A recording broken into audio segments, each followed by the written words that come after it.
Tout d'abord, je tenais à remercier chaleureusement Henri Laurence, Dima Al-Sadiyya et le Collège de France de nous accueillir ici. Remercier également chaleureusement l'IREMO pour avoir co-organisé ce beau colloque, et notamment Juliette Canivet et Anne Millet qui ont réussi quand même à faire une coordination qui n'était pas simple.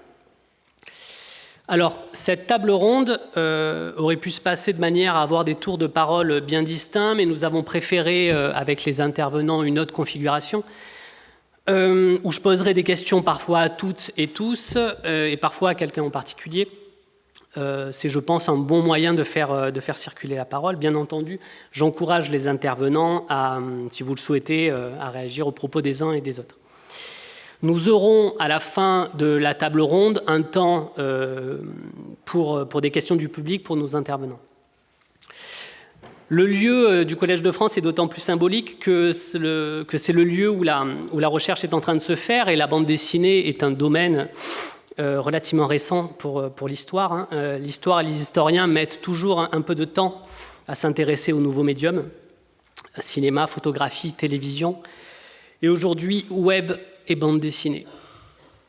Donc, pour introduire rapidement cette table ronde sur la représentation des questions politiques dans la bande dessinée, je vais commencer par citer une phrase qui en dit beaucoup. La plus sérieuse critique que l'on ait pu porter à l'encontre de Palestine est qu'il ne restitue qu'un seul point de vue du conflit israélo-palestinien. C'est une description du livre qui me paraît exacte, mais cela ne me gêne pas. Ma conviction était et demeure que le point de vue du gouvernement israélien est parfaitement représenté dans les médias américains dominants, et que n'importe quelle personne élue à un poste important aux États-Unis se fait fort de le claironner lourdement. Palestine était une tentative de montrer un peu de la réalité de la Palestine sous occupation lors de la première intifada. C'est une citation de Jo Sacco, dans l'introduction de l'intégrale de Palestine, son ouvrage, un de ses ouvrages majeurs, paru au milieu des années 1990. Montrer, donc. Jo Sacco voulait montrer, faire apparaître, faire voir. L'engagement politique, en fait, de Jo Sacco ne se place pas seulement dans le fait de donner la parole aux Palestiniens, mais bel et bien dans la volonté de leur donner des images, une représentation, des visages, des histoires, de la chair, en fait.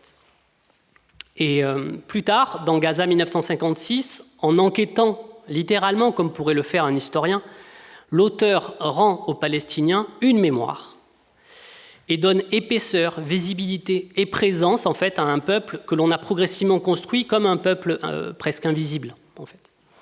Il était difficile de commencer une table ronde sur politique, monde arabe, Méditerranée, bande dessinée, sans évoquer cette figure dont on parle en fait depuis ce matin, que peut représenter Jo Sacco pour la bande dessinée de reportage, et je pense pour la bande dessinée en général.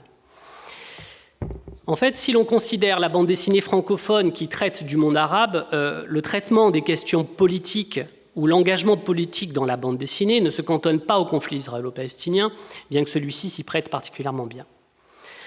C'est à une Méditerranée des conflits à laquelle les auteurs de la bande dessinée contemporaine vont systématiquement, ou en tout cas souvent, faire référence en fait, dans un processus de médiatisation et de transmission de récits singuliers qui tissent à leur manière la complexité des enjeux collectifs.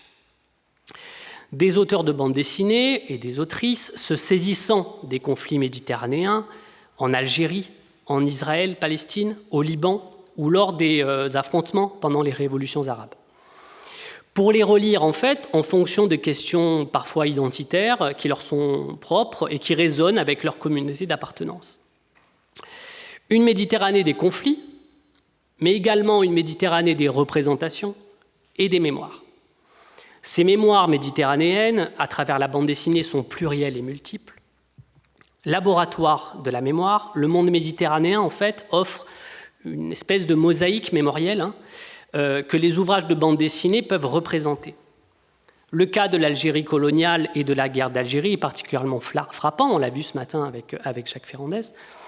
Appelé, pied noir, algériens et leurs descendants témoignent d'une mémoire multiple, se superposant ou se juxtaposant à travers certains ouvrages. Et si Philippe Joutard fait également référence à la nostalgie d'une mémoire partagée des Méditerranéens, cette dernière est mouvante et en évolution permanente. Dans ce sens, on peut considérer la bande dessinée comme un art de la mémoire. Pour Isabelle Delorme, qui a travaillé sur les récits mémoriels historiques dans la bande dessinée, les ouvrages témoignent essentiellement du surgissement de mémoire afin d'accomplir une mission de transmission, voire de réparation de l'histoire familiale.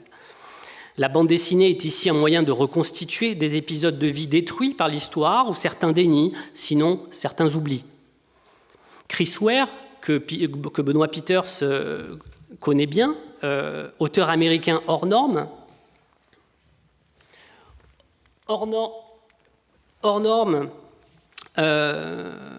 pour plusieurs raisons, par les formats de ses livres, comme par sa recherche inlassable de la représentation des petits riens de la vie quotidienne, va même plus loin. Il dit « La bande dessinée est l'art de la mémoire. Il n'y a pas un dessin qui ne soit lié d'une façon ou d'une autre à la mémoire de leurs auteurs. La bande dessinée fonctionne un peu de la même façon que nos rêves.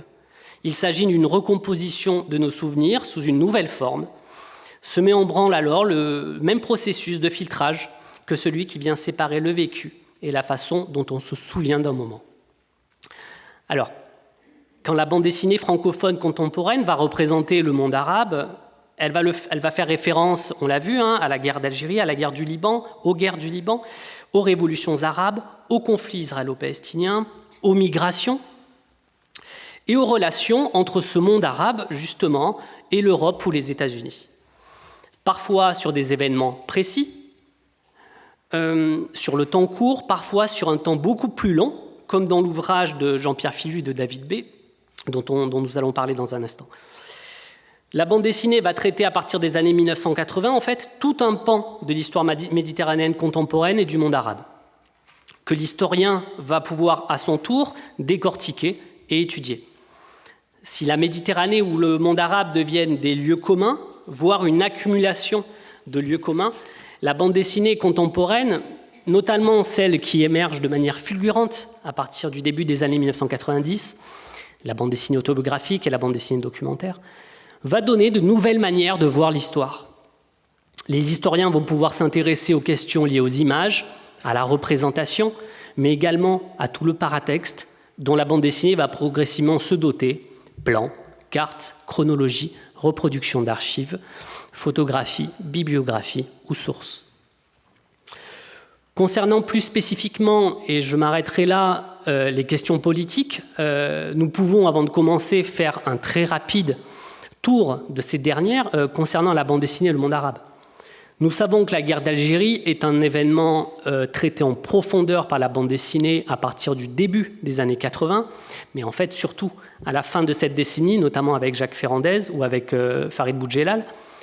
Jacques Ferrandez qui va distiller de manière progressive des éléments biographiques au Carnet d'Orient. La guerre d'Algérie va être traitée d'abord par la fiction et progressivement par la bande dessinée de témoignages. Nous savons aussi qu'il y a une résurgence mémorielle, notamment de la mémoire des Pieds Noirs, à partir de 2012-2013, pour les 50 ans de la fin du conflit. Et l'on voit apparaître une masse d'ouvrages à partir de cette date-là, en bande dessinée. Les guerres du Liban vont également être traitées par la bande dessinée, portées par le dynamisme de la bande dessinée arabe, par les collectifs comme Samandal et par certains auteurs libanais, comme Zaina Abirached, que l'on verra tout à l'heure, Mazen Kerbaj ou encore Barak Rima, que l'on verra également tout à l'heure. Le conflit israélo-palestinien peut être étudié, entre autres, par le prisme de l'engagement politique de ces auteurs, des auteurs et des autrices, pas seulement Jo Sacco, mais aussi Maximilien Leroy, Rouhani, Philippe Squarzoni ou encore Leila Abdelrazak. On parlait tout à l'heure des auteurs et des autrices palestiniens. Leila Abdelrazak est une rare autrice palestinienne à être accessible en fait au lectorat francophone. Enfin, auteurs et autrices vont aussi dessiner les conflits au présent, notamment les révolutions arabes. Pour parler avec moi de politique et monde arabe dans la bande dessinée, sont à cette table 3 intervenants. Tout d'abord, À ma droite, David B., membre fondateur de l'association, maison d'édition indépendante, qui a révolutionné quand même la bande dessinée. Pardon ?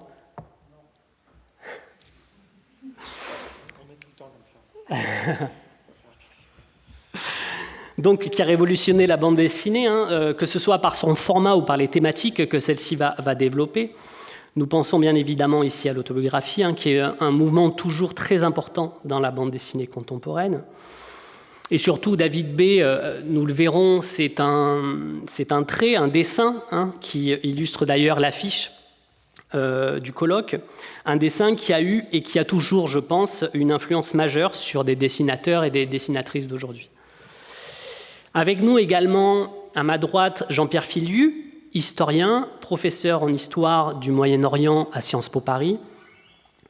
Parmi ses très nombreux ouvrages sur le monde arabe, Jean-Pierre Filiu fait partie de ces historiens devenus scénaristes de bande dessinée, comme entre autres Benjamin Stora aussi, où il traite en fait le monde arabe, nous le verrons, sous le prisme, je crois, de la lutte et de l'émancipation, notamment avec le Printemps des Arabes présent devant nous, ou un autre de ses ouvrages qui s'appelle La Dame de Damas. Enfin, à ma gauche, Nadia Naclé, autrice et dessinatrice et réalisatrice, qui nous parlera ici des Oiseaux ne se retournent pas, paru chez Delcourt il y a 2 ans, je crois, et qui a obtenu depuis de nombreux prix. On peut souligner également que Nadia Naclé travaille sur d'autres médiums, et notamment le spectacle vivant ou l'animation, mais ça, je pense qu'on va pouvoir aussi en parler tout à l'heure. Pour commencer, une question assez générale pour toutes et tous, en fait, pour commencer cette table ronde, et qui, en fait, moi, ce que j'aurais voulu savoir, en fait, en quoi, pour vous, la bande dessinée est un moyen de dire, d'expliciter, ou au contraire, en fait, de raconter en creux les conflits ou la situation politique du monde arabe. Qu'est-ce qui en fait, pour vous, en fait, sa spécificité ? Peut-être commencer par David ou Jean-Pierre, enfin comme vous voulez. Alors, moi en fait, j'ai été frappé quand j'étais petit. Enfin, je suis né pendant la guerre d'Algérie, dont j'entendais pas parler en fait. C'est que j'ai toujours été passionné d'histoire, même gamin. Et je me suis rendu compte que quand je regardais les cartes dans mon livre d'histoire, il y avait tout un tas de pays dont on ne parlait pas. Et moi, j'aurais bien aimé que pendant les cours, on me parle de ces pays-là, justement des pays arabes, des pays musulmans, de l'Orient, de l'Extrême-Orient, de l'Asie centrale. Et c'est pour ça que le premier livre d'histoire que je me suis acheté avec mon argent de poche, c'était l'Empire des steppes de René Grousset, parce que j'étais passionné par ces choses-là. Et je me suis dit, tiens, voilà quelqu'un qui écrit sur des choses qu'on ne m'a pas appris à l'école. Et la guerre d'Algérie, on n'en parlait pas non plus. Je me suis dit, tiens, c'est bizarre. Je me suis rendu compte que j'étais né pendant une guerre, mon pays était en guerre, et même si on appelait ça les événements à l'époque. Et j'en avais jamais entendu parler. Mon père était de la génération qui aurait pu aller faire la guerre d'Algérie, mais il ne l'a pas faite. Donc voilà, il y avait, pour moi, le monde arabe, ça a commencé comme ça. C'était une espèce d'absence, de néant. Et en fait, l'idée de faire le livre qui s'est appelé ensuite Les meilleurs ennemis, ça m'est venu au moment de la Seconde Guerre du Golfe. Je me suis dit, bon, faut faire un truc là-dessus, quoi. C'est trop gros, c'est trop énorme ce qui est en train de se passer. Et justement, avec mon goût pour l'histoire, je voyais sortir plein de livres là-dessus. Et je me suis dit, il faudrait faire un livre qui soit différent de ceux qu'on voit, soit de livres de journalistes ou d'historiens qui parlent de l'Irak, du terrorisme. Et je me suis dit, au fond, j'ai jamais vu un livre qui raconte l'histoire des relations entre les États-Unis et les pays musulmans en général. Comment est-ce que ça a commencé ? Et c'est comme ça que je suis parti là-dessus. Et je me suis rapidement rendu compte que c'était une tâche absolument colossale.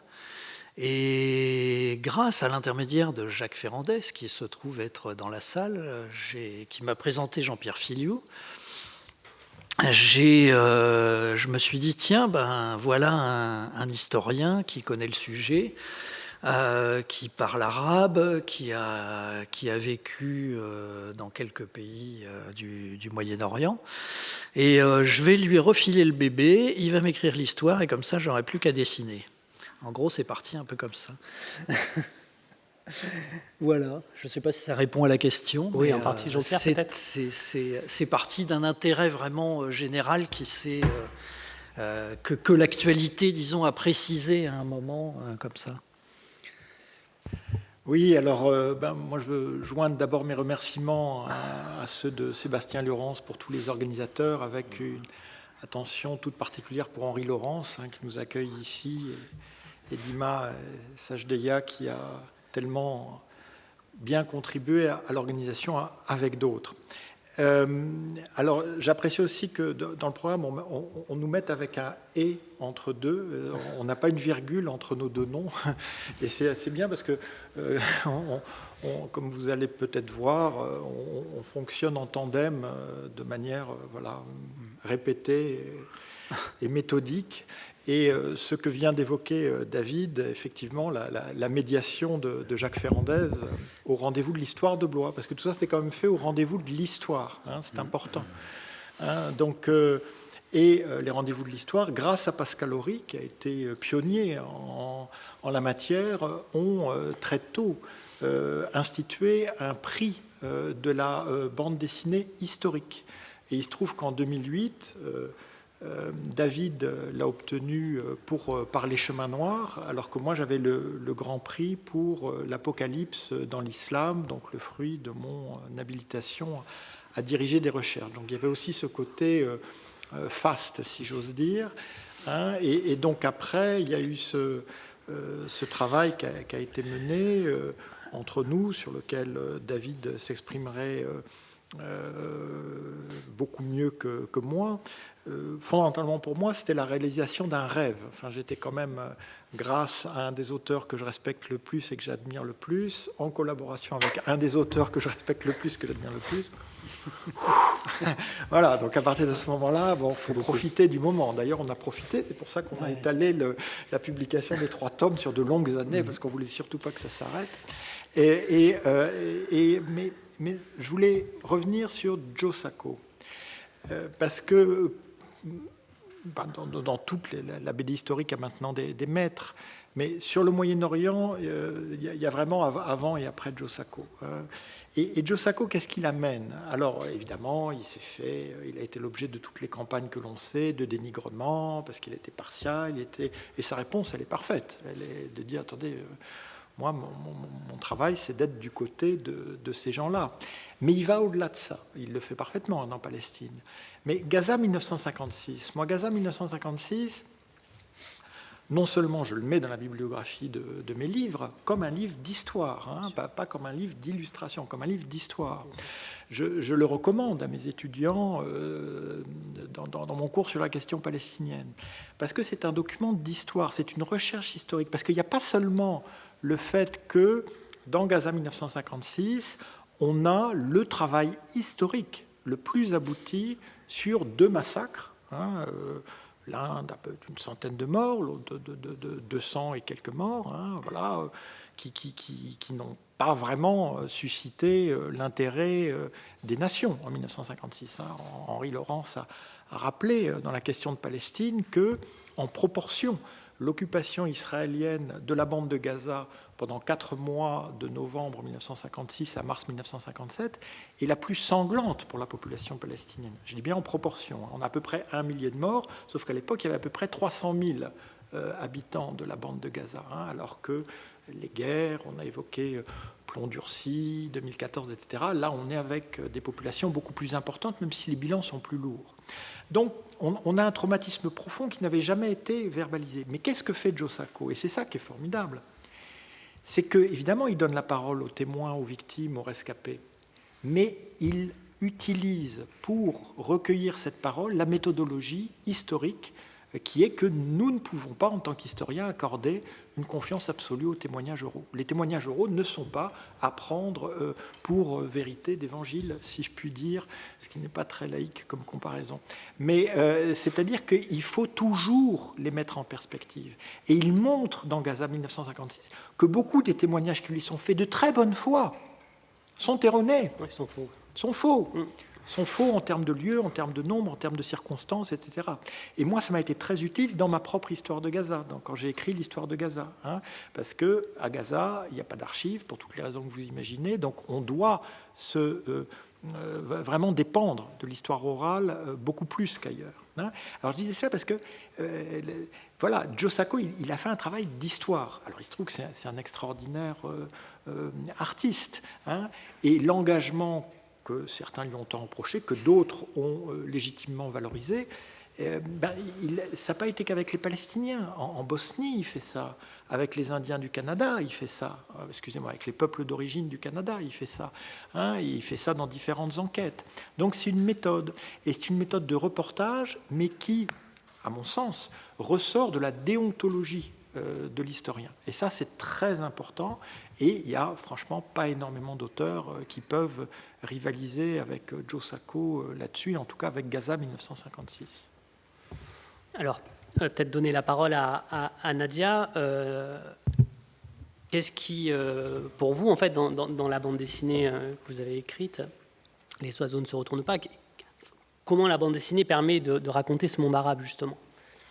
Tout d'abord, merci à tous les organisateurs d'être ici. Je suis enchantée. En fait, pour moi, en tout cas, la particularité de la bande dessinée, c'est vraiment la grande liberté qu'elle offre, en fait, pour raconter le vécu, mais aussi le réel, à travers les conflits, mais aussi et surtout les révoltes du monde arabe. Et je pense que, notamment dans Les oiseaux ne se retournent pas, j'ai essayé en tout cas de m'inspirer du monde arabe pour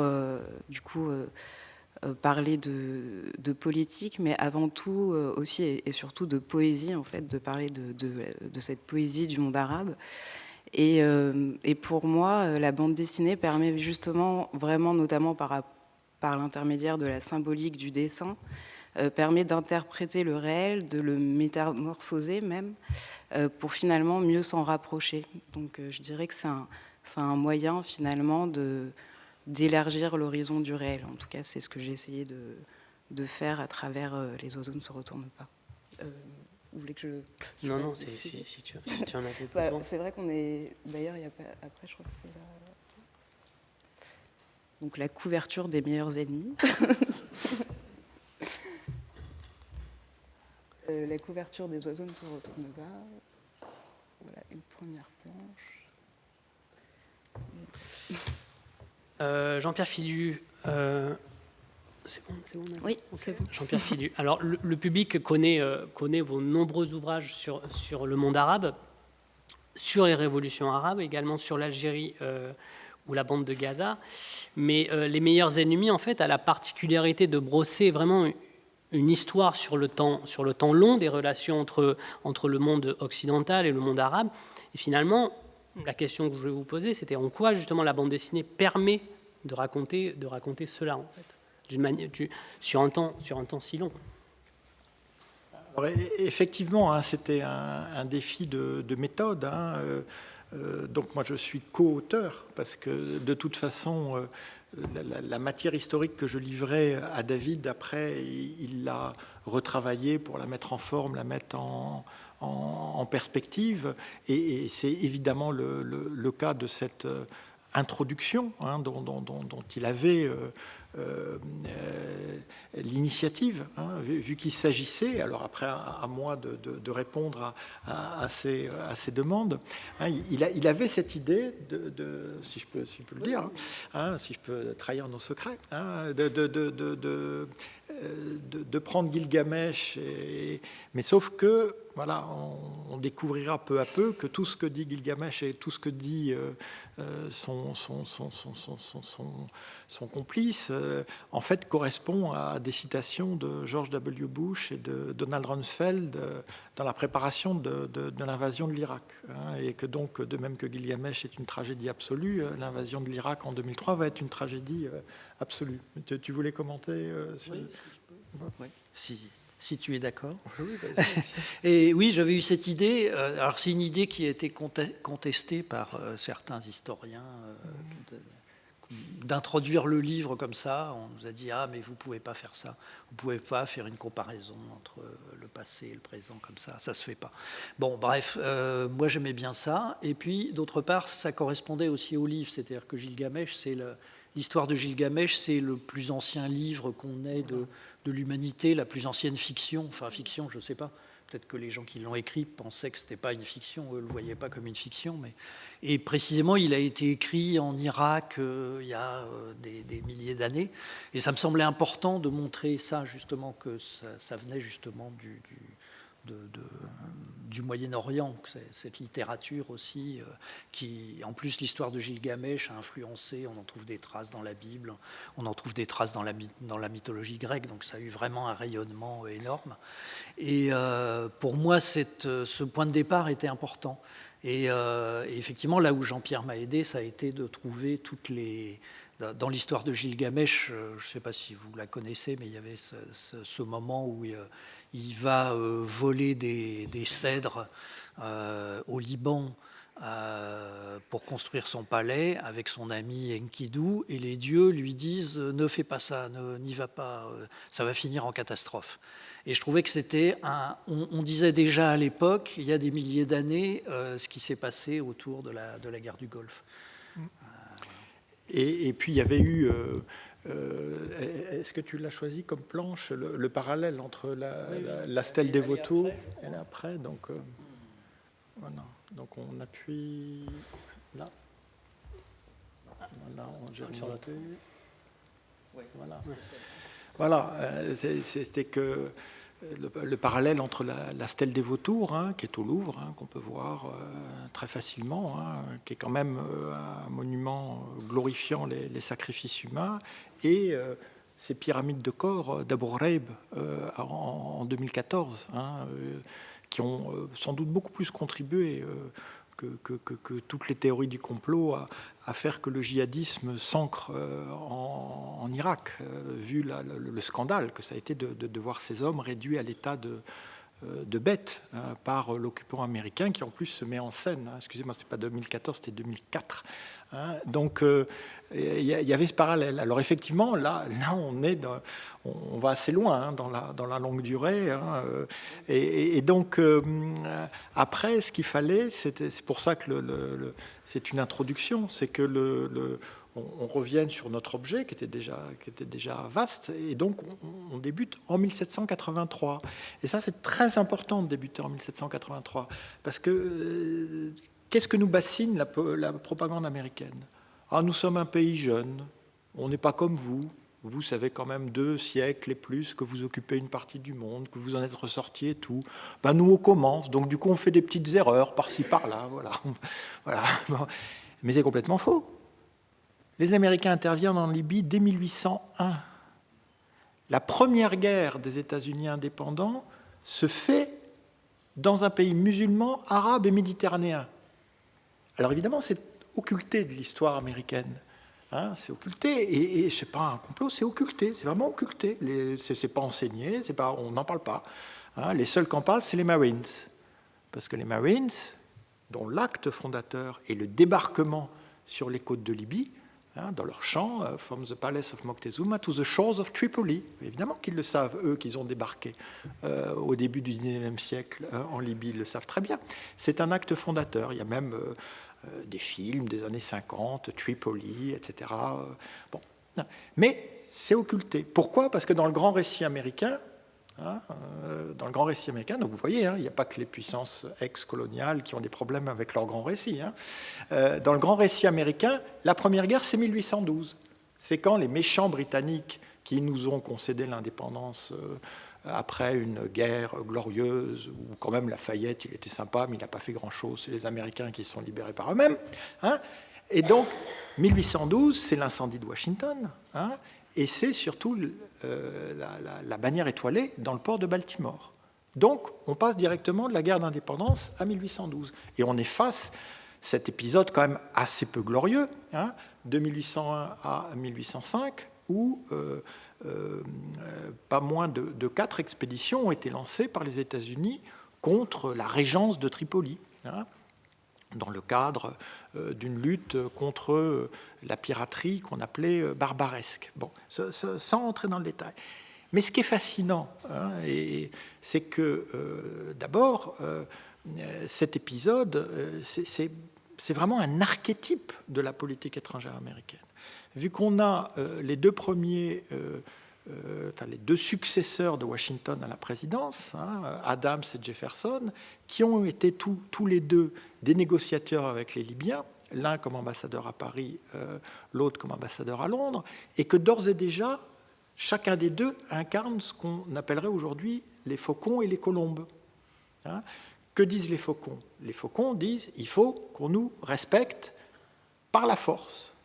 Que disent les colombes? On peut négocier. Donc concrètement, ça voulait dire que les uns étaient prêts à payer le tribut qui était demandé par les Libyens et que les autres voulaient faire la guerre. Alors je signale que le Maroc est le deuxième pays à avoir établi des relations diplomatiques avec les États-Unis après la France. Ça veut dire concrètement que les Américains ont payé un tribut pour que les Marocains arrêtent leur piraterie à l'encontre des Américains. C'était ça qui a fondé les relations diplomatiques. Même chose en Tunisie.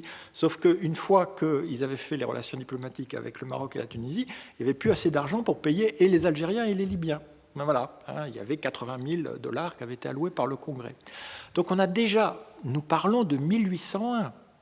Le problème entre le président et le Congrès, qui ne veut pas qu'on fasse des opérations extérieures contre lui. L'opinion publique, parce qu'on va avoir des otages américains en Libye qui vont être pris dans le cadre de ces... la question des marines de guerre. Un tiers du budget fédéral est englouti dans cette opération libyenne. Un tiers, vous imaginez, c'est juste fou. Hein. Et puis, sur place, qu'est-ce qu'on a? On a évidemment une opération qui est une opération une politique de la canonnière classique, c'est-à-dire que les États-Unis se comportent vraiment comme la puissance coloniale la plus traditionnelle, hein, comme vont le faire les Anglais en Chine et les Français en Algérie. Sauf que, voilà, donc faut pas qu'on... Mais le plus intéressant de tout ça, c'est que comme ça marche pas, on bombarde Tripoli, on fait un blocus autour de Tripoli, les Américains inventent en 1805 le régime change.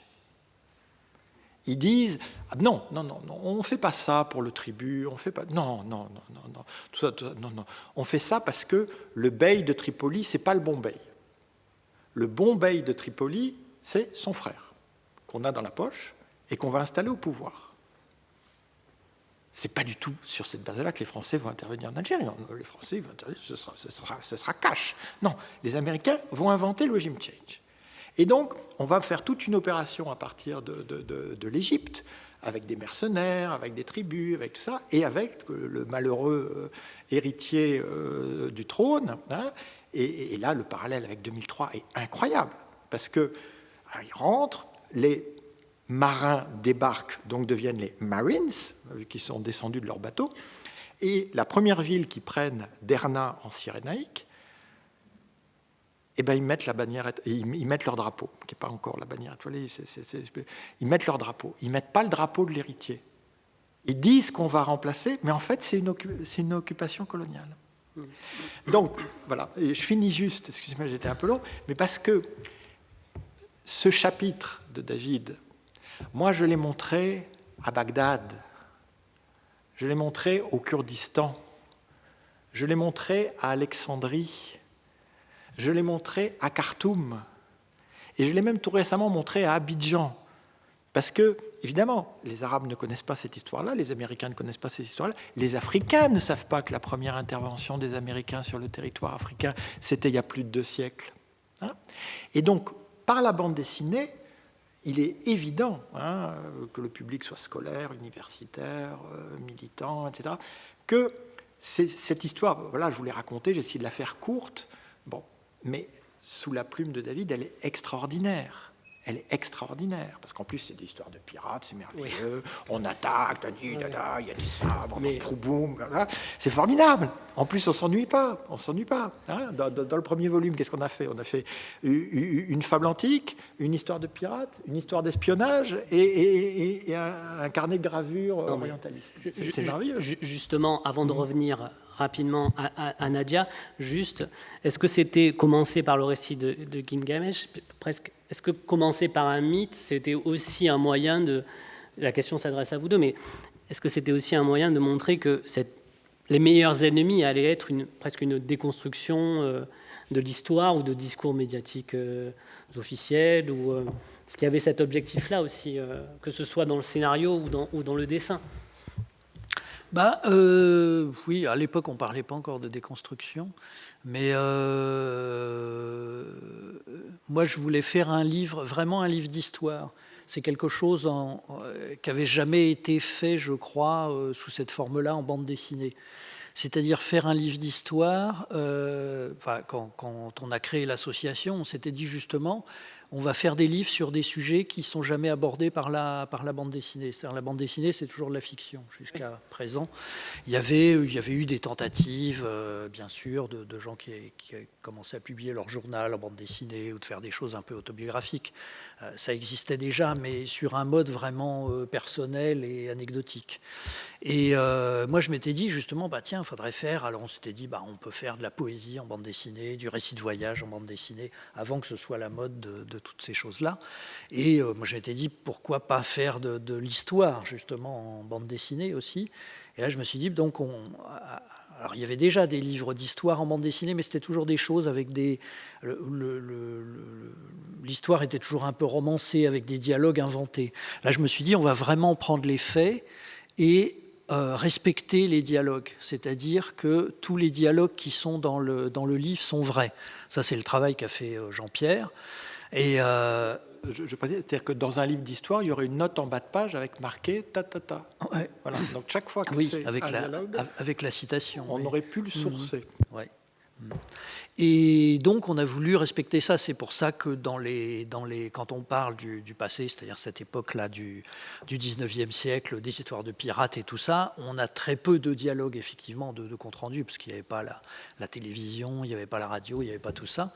Après, évidemment, on a pu trouver tous les dialogues qu'on voulait, et c'est pour ça qu'on a pu faire cette histoire où on met dans la bouche de Gilgamesh et Enkidu des phrases de George Bush et de Rumsfeld. Enfin, il y avait vraiment ce souci-là, oui. Et en même temps, dans le dessin, de ne pas avoir un dessin réaliste, parce que souvent, les bandes dessinées historiques que je lisais, moi, quand j'étais petit, c'était un dessin très réaliste, très classique comme ça.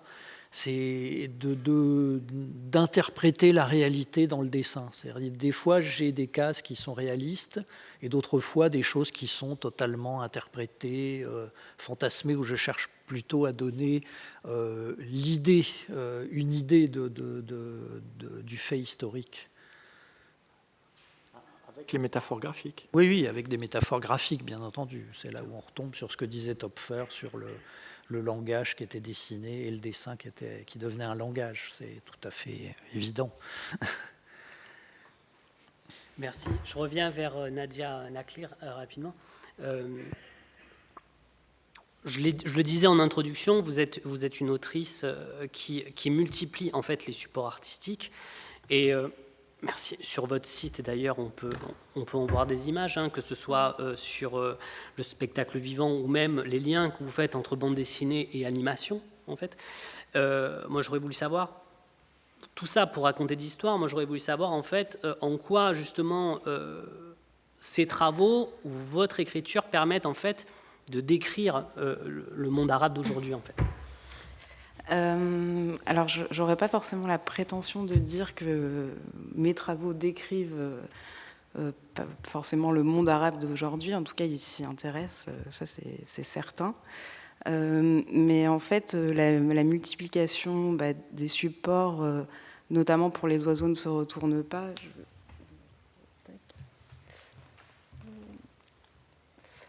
Donc ça, c'est une des planches du roman graphique. M'a permis en fait de raconter l'histoire avec 3 angles différents. sachant que c'est une histoire qui nous raconte l'exil d'une enfant qui fuit un pays en guerre et qui, sur sa route, rencontre un ancien soldat, un déserteur qui est aussi joueur de oud.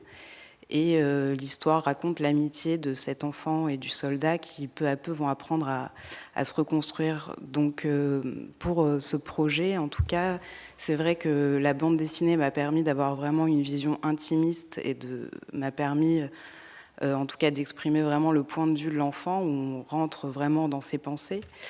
On rentre aussi dans les pensées du soldat. Le spectacle vivant m'a permis de faire un concert, finalement, parce qu'il est entre spectacle et concert, et de mettre en avant la musique, le oud, puisque donc il y a 2 personnages principaux dans cette histoire, à la fois l'enfant et le soldat musicien. Et donc c'était important pour moi de donner à entendre cette musique. Et le film d'animation, qui est le 3e volet de ce projet, est actuellement en cours de production et va donner plus une alternance de points de vue entre le soldat et l'enfant. Donc c'est vraiment 3 formes différentes qui se répondent, avec ce dénominateur commun qui est à la fois le texte, le dessin et un engagement poétique pour parler de situations difficiles, pour dénoncer la barbarie par le dessin, par l'humanisme, par la poésie. Oui, en fait, oui. Comme disait Jacques Ferrandez ce matin, la bande dessinée ne fait pas de son. Donc effectivement, oui. ça permet de compléter vos images. J'aimerais qu'on revienne sur les personnages très forts des Oiseaux ne se retournent pas, que ce soit la jeune fille ou le soldat joueur de oud. Moi, il me semble que la bande dessinée, on en parlait rapidement ce matin, moi, il me semble que la bande dessinée revient progressivement en fait aux personnages, aux anonymes, pour faire une histoire des acteurs, pour presque faire en fait une histoire par le bas, à hauteur d'hommes et de femmes. Donc comment vous avez toutes et tous envisagé en fait la création et l'évolution de vos personnages pour raconter l'histoire? Jean-Pierre Filu et David B pour Les meilleurs ennemis, mais aussi je voudrais qu'on parle pour Jean-Pierre Filu du Printemps des Arabes ou même de La Dame de Damas, où vraiment les anonymes sont vraiment mis en avant pour l'événement des révolutions arabes. Les 2 ouvrages sont marqués par des personnages anonymes très forts, mais donc également Nadia Naclé, en fait, dans Les Oiseaux ne se retournent pas, où l'on croise de nombreux destins tragiques, touchés que ce soit par le conflit ou par la migration, qui est entraînée par le conflit. Peut-être Nadia, d'enchaîner sur les... Oui, alors... donc je vais vous parler tout d'abord du personnage principal en fait de cette histoire. Donc Amel, donc qui est une enfant de 12 ans forcée à fuir un pays en guerre. Donc le pays est volontairement non cité en fait dans l'album, puisque en fait j'avais envie vraiment de renforcer la symbolique de la guerre, de l'exil, sans forcément parler de la notion de frontière. Donc c'est vraiment la particularité aussi de cet album. Et pour construire le personnage d'Amel, en fait, j'ai eu vraiment besoin de me plonger dans un réel travail de recherche documentaire. J'ai commencé à écrire l'histoire en 2016. Et donc, je suis allée dans plusieurs camps de réfugiés, en fait, que ce soit à Grande-Synthe, à Calais, ou encore dans un camp de réfugiés palestiniens au Liban, pour rencontrer différents enfants. Donc, en fait, finalement, il y a vraiment eu un travail de récolte, finalement, au départ, de témoignages qui m'ont profondément nourri dans l'écriture du récit, parce que je voulais vraiment approcher une véracité pure, en tout cas au début, à l'origine de ce projet, quand je me suis plongée dans cette histoire sur le thème de l'exil et sur le thème des enfants réfugiés, qu'on appelle aussi mineurs non accompagnés ou mineurs isolés étrangers. Et finalement, je me suis détachée peu à peu de ce réel pur. J'ai eu vraiment besoin d'entrer en poésie pour raconter cette histoire, parce que j'avais avant tout envie de parler d'espérance finalement dans ce livre, au-delà du conflit politique, armé, au-delà des conflits religieux. J'avais vraiment envie de parler d'espoir. Et je me suis appuyée notamment alors sur le monde arabe, sur le monde persan aussi, puisque l'enfant va rentrer dans un monde imaginaire qui est le royaume des oiseaux et qui fait écho à la conférence des oiseaux de Farid ad-Din Attar. Donc finalement, la bande dessinée alterne entre de l'imaginaire pur, de la poésie pure, et des passages très réalistes, documentés du réel. Je peux vous montrer aussi, je crois que c'est plus à la fin. Oui, voilà, c'est et j'avais aussi voilà, vraiment donné envie de donner une place importante au oud, à la musique, puisque c'est aussi l'histoire d'une enfant qui devient musicienne dans cette histoire. Donc je me suis à la fois inspirée du vécu des enfants réfugiés, mais je me suis aussi inspirée de mon histoire familiale pour écrire cette histoire, puisque mon père est né à Homs, a grandi au Liban et a fui la guerre du Liban. Donc c'est vrai qu'il y a une grande part de mon vécu familial où j'ai introduit finalement des éléments réels, même si je les transformés sous la forme d'une fiction. Et pour moi, c'est vrai que quand j'ai vu notamment les images de Homs bombardées, ça a été un réel choc, puisque je me suis dit que la ville natale de mon père, tout d'un coup, n'existait plus. Et je pense que ça a été aussi l'élément déclencheur dans l'écriture de cette histoire. Donc, à la fois l'actualité qui rejoignait finalement mon passé familial. En fait, l'aspect poétique de la... On a dû sûrement vous le souligner, mais l'aspect poétique de l'ouvrage fait vraiment penser à cet ouvrage de Shontan. Oui. Là où vont nos pères, de Shontan, je crois qu'il a reçu le Grand Prix d'Angoulême, non pas le Grand Prix, le prix du meilleur album en Angoulême en 2008 ou en 2009, quelque chose comme ça. Et donc ça fait, les oiseaux ne se retournent pas, ça fait vraiment, souligne vraiment l'expérience universelle presque de la migration en fait. Oui, en tout cas c'est vrai que j'avais envie de parler de l'exil dans son aspect universel, oui. Même si c'est vrai que quand on voit certaines images du roman graphique, qu'on voit par exemple la femme au foulard bleu en train de fuir, on peut tout de suite penser à l'Afghanistan actuellement. Je pense que c'est des sujets finalement qui au fil des années voilà, restent tristement d'actualité. Le tout, c'est vraiment ce qui fait la particularité de l'album, hein, le tout sans date et sans indication géographique. Donc. Oui, complètement, parce que j'avais plus envie finalement de parler des personnages, de l'émotion des personnages, plus que d'un conflit en particulier. Donc finalement, la guerre en elle-même, peu importe la guerre, ça ne m'intéressait pas. Donc c'est vrai que c'était pas du tout une démarche historique pour le coup. C'était vraiment plutôt parler à la fois de la douleur de l'exil et surtout de l'espoir, voilà, de la reconstruction. Et voilà. David B et Jean-Pierre Fidu, donc sur ces personnages, hein, sur ces anonymes, que ce soit sur Les meilleurs ennemis ou Jean-Pierre Fidu sur les deux autres ouvrages auxquels je faisais référence, hein, sur Le printemps des Aram et La Dame de Damas. Et sur les anonymes, oui, on rejoint ce que je disais un peu au début, où pour moi, oui, quand j'étais petit, les Arabes, ils étaient invisibles. Puis, et en même temps, quand j'en voyais représentés dans les bandes dessinées, oui. Ouais, vas-y. On peut montrer, je sais pas, une page avec les pirates, j'en ai vu passer une tout à l'heure. Et oui, quand ils étaient dans la bande dessinée, si je me souviens comme ça, la première fois que j'ai vu représenter des Arabes, justement, c'était des pirates, c'était dans Barbe Rouge, la bande dessinée de Charlier et Hubinon, je crois, qui dessinait. Et à un moment, il y a une aventure avec des pirates barbaresques. Et moi, ce qui me frappait quand je lisais ce genre de bande dessinée, ou quand je lisais Hakim ou Zembla, où il y a des personnages de noirs, quand Zembla il va dans une tribu, tous les noirs, ils étaient pareils. Ils étaient habillés pareil. Ils avaient tous le même bouclier. Il y avait juste le chef qui se distinguait. Et dans la bande dessinée de Charlie Hubinon, c'était pareil. Les barbaresques, ils étaient tous pareils.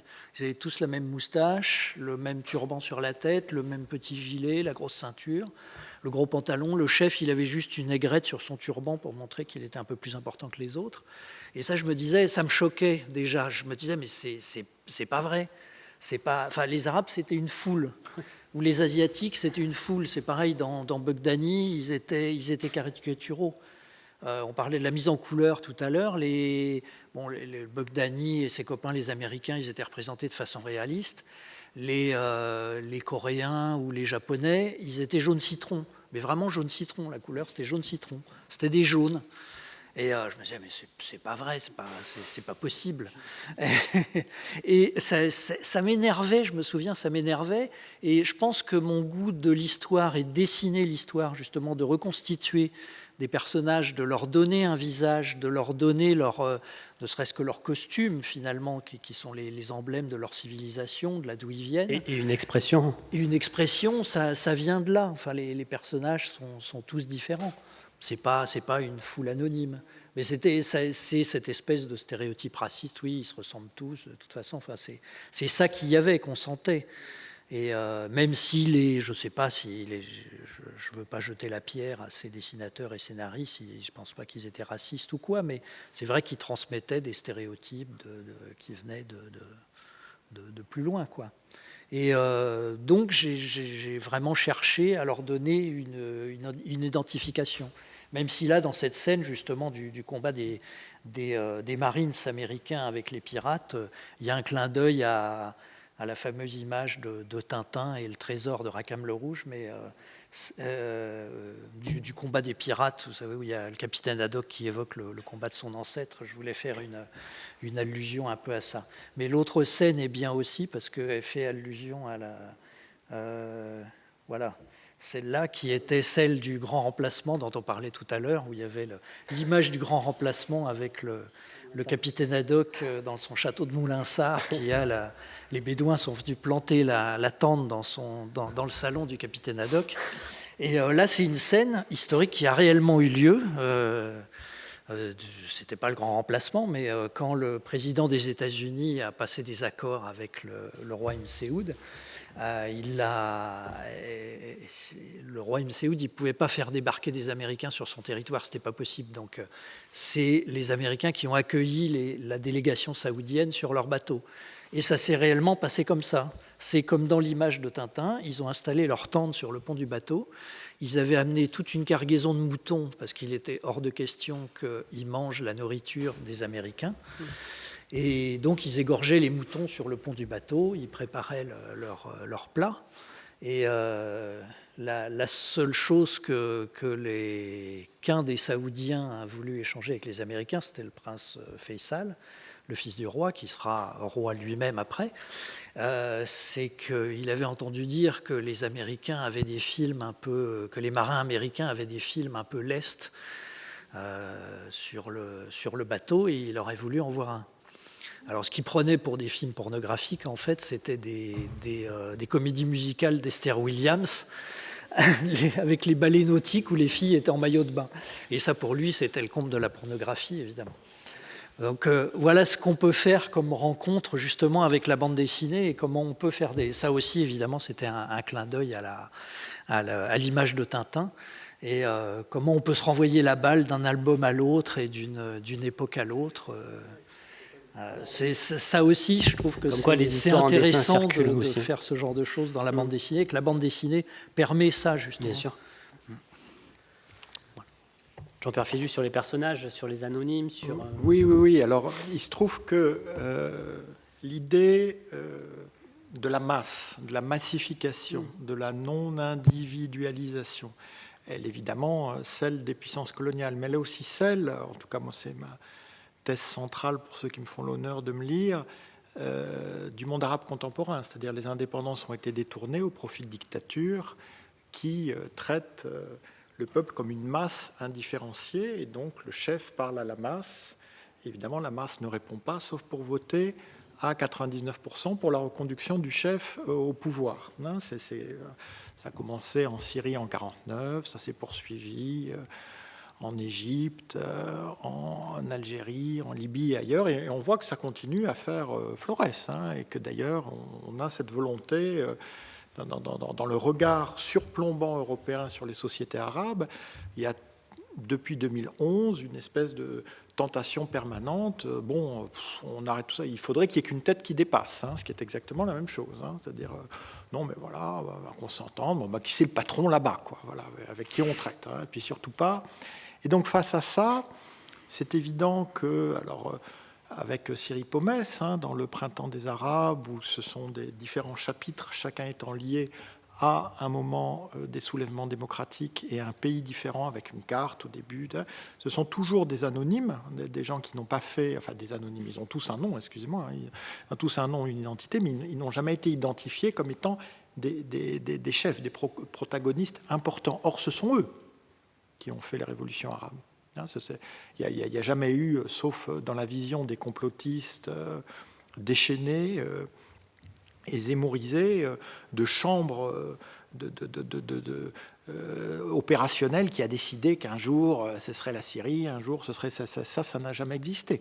Ça a toujours été à Homs, à Benghazi ou ailleurs, des mouvements en partie spontanés et en partie organisés, mais toujours organisés de manière horizontale. Donc l'enjeu, c'est comment on rend compte de l'horizontal, comment on, y compris dans un champ académique ou avec des médias ou avec une demande sociale qui demande du vertical. C'est qui le chef, c'est qui dans les innombrables débats auxquels j'ai participé sur la Syrie, régulièrement on me disait mais c'est quoi leur programme? Et donc ça voulait dire bon, on va avoir un programme, on va regarder le programme des Syriens, on va dire ah ben c'est bien, c'est pas bien. Donc c'est quoi le programme d'Assad? Ah ben c'est bien, c'est pas bien. Puis on va faire une synthèse entre les deux programmes. Voilà, les gens n'ont pas compris qu'Assad, pour 500 000, voilà, 500 000 morts, voilà. L'important c'est qu'il reste. Il n'y a pas de programme. C'est la pulsion de vie. Donc c'est pour ça que la seule fiction d'amour, il faut quand même le dire, la Dame de Damas, Roméo et Juliette oui. À Daraya, c'est dans la Daraya, dans la banlieue de Damas qui a longtemps été assiégée. Voilà, pour faire que ces gens-là existent, ils aient cette épaisseur. Mais en même temps, ça n'empêche pas. Alors je pense qu'elle est plus loin. Ça. Donc voilà. Donc ça, c'est une collaboration ponctuelle que j'ai eue avec Ali Mahmoudi. Pour justement le numéro spécial d'Araborama, qui est cette revue publiée par Le Seuil et l'Institut du monde arabe. Donc c'était le numéro 2 sur les révolutions arabes. Et donc on a eu 2 pages sur le Hirak, et donc c'est la Casa del Mouradia, qui est l'hymne vraiment du Hirak, et c'est toute une histoire, parce que c'est le football, c'est les clubs de football, et là aussi, comme historien, moi, voilà, si j'ai compris 2-3 choses à ce qui pouvait se passer dans le monde arabe, c'est parce que les clubs de football m'intéressent, les rappeurs m'intéressent, les graffeurs m'intéressent, toute cette création un peu voilà, sous les radars, et ce qui se dit dans les stades m'intéresse, ce qui se chante dans les stades m'intéresse, quand on peut y chanter, parce qu'il faut voir que c'est un des enjeux de tous les pouvoirs autoritaires dans le monde arabe, c'est accepter le public dans les stades et accepter qu'il puisse chanter.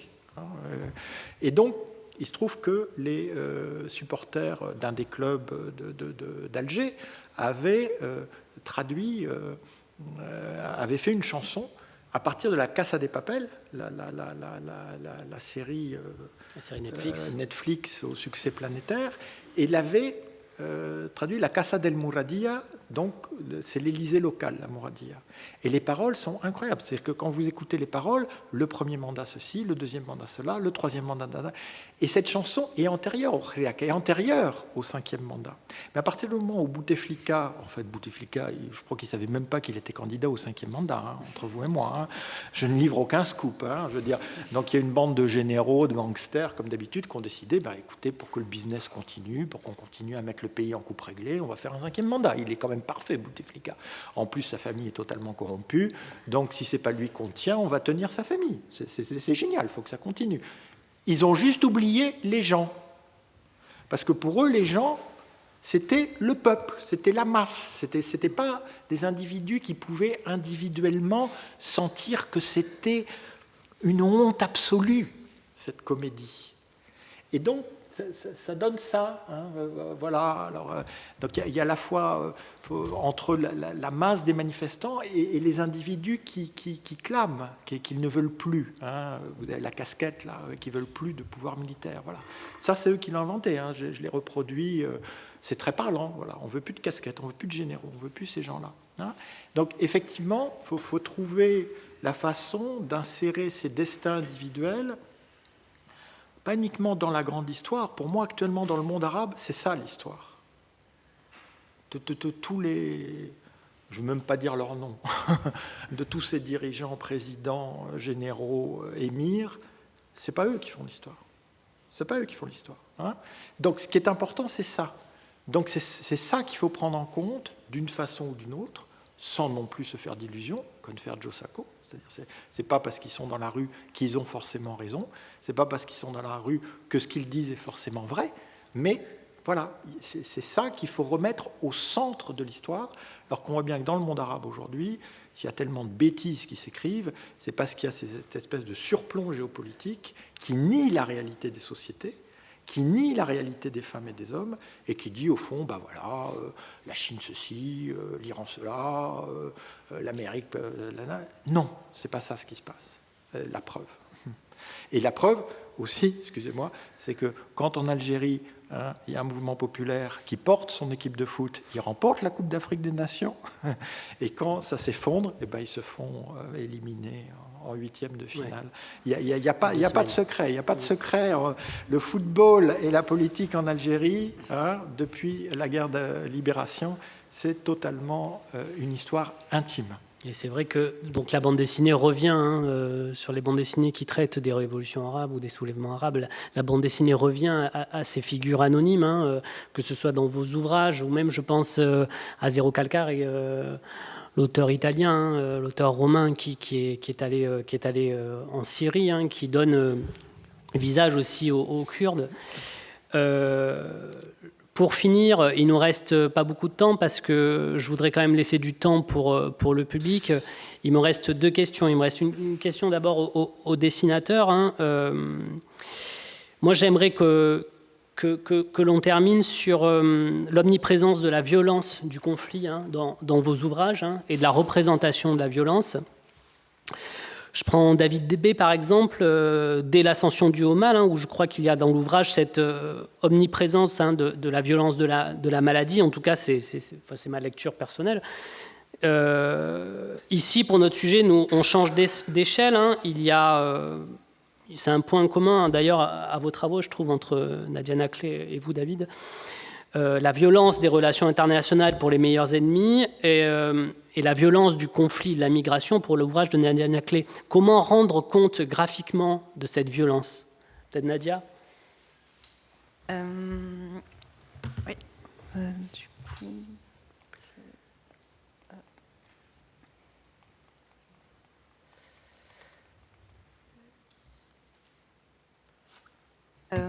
Du coup, pour Les oiseaux ne se retournent pas, alors là, ça se voit d'autant plus avec la projection. En fait, j'ai vraiment voulu mettre beaucoup de noir, finalement, dans cet album. J'avais vraiment besoin que le noir, un noir charbonneux, soit assez omniprésent pour décrire la violence, pour notamment faire jaillir la lumière ou les touches de couleur du noir. Et donc dans cette planche, en fait, on voit Bassem, donc l'ancien soldat qui déserte, et on voit qu'il est hanté par des soldats squelettes fantomatiques. Donc en fait, il essaye de fuir ses traumatismes. Et je pense que la symbolique, en fait, de la mort, notamment, voilà, m'a aidé à parler de cette violence. Je vais revenir sur... Ouais. Et finalement, alors toujours pour montrer la violence, je pense que la main voilà, oppressante, écrasante de la dictature m'a aussi permis, en fait, tout l'aspect symbolique, finalement, dans la composition des planches, de représenter cette violence. J'aime beaucoup aussi accorder une place au hors-champ, c'est-à-dire que la main, enfin le dictateur n'est jamais montré finalement, et la main seule je trouve, en tout cas, nous permet de renforcer la violence.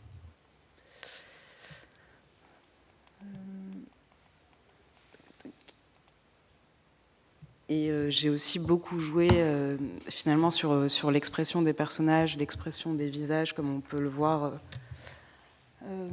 dans cette planche.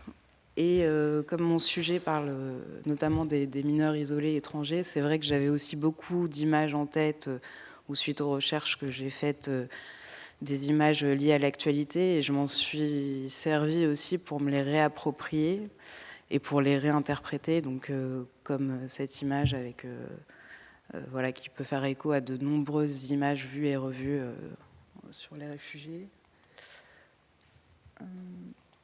Ou cette image-ci aussi, qui, en tout cas, quand je l'ai dessinée, au départ, je n'avais pas forcément pensé à ça, mais quand je l'ai dessinée, c'est vrai que j'ai tout de suite pensé à Aylan, le petit garçon syrien au t-shirt rouge, et je pense qu'elle évoque aussi cette référence et fait écho à notre actualité. Voilà, donc je pense que c'est ces différentes manières, finalement, qui me permettent de retranscrire la violence dans l'album. Merci Nadia. David, peut-être? Oui, bah, effectivement, dans l'Ascension du haut mal, la violence est présente.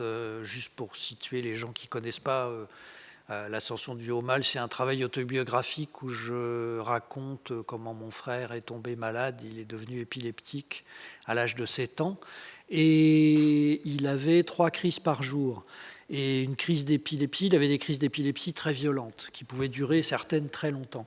Et moi j'avais 5 ans quand il a eu sa première crise, et c'était des choses très impressionnantes pour moi.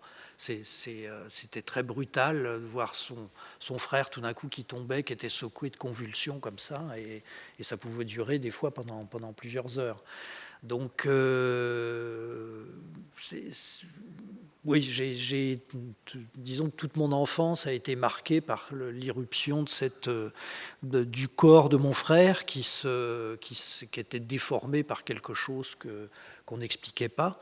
Et moi, je l'interprétais. Avec lui, on passait notre temps à dessiner des batailles, des choses comme ça.